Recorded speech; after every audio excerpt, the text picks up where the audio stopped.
29 декабря подпредседатель президента Республики Таджикистан, председателя правительства Республики Таджикистан, уважаемый Эмомали Рахмона, состоялось заседание правительства Республики Таджикистан. На заседании о плане работы правительства Республики Таджикистан на первое полугодие 2022 года, о ходе выполнения постановления правительства Республики Таджикистан о государственной программе по берегоукрепительным работам в Республике Таджикистан на 2018-2022 годы и о мерах по исполнению закона Республики Таджикистан о государственном бюджете Республики Таджикистан на 2022 год отчитались ответственные лица. Члены правительства страны обсудили направленное на рассмотрение Маджлиса Намондагон Маджлиса Оли Республики Таджикистан проекта ряда законов, в частности о проекте закона Республики Таджикистан об исполнительном производстве, о проекте закона Республики Таджикистан о внесении изменений в процессуальный кодекс об административных правонарушениях Республики Таджикистан, о проекте закона Республики Таджикистан о внесении изменений и дополнений в кодекс Республики Таджикистан об административных правонарушениях, о проекте закона Республики Таджикистан о внесении изменений и дополнений в Кодекс исполнения уголовных наказаний Республики Таджикистан,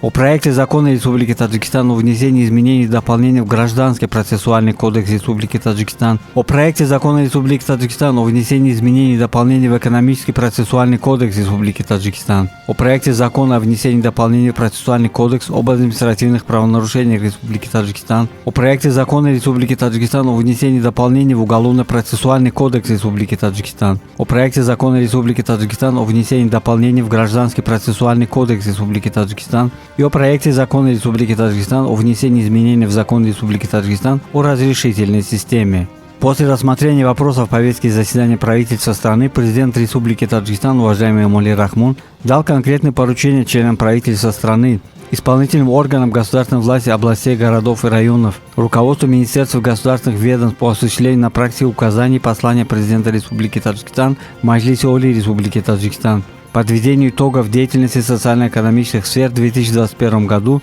а также по выполнению новых задач в 2022 году.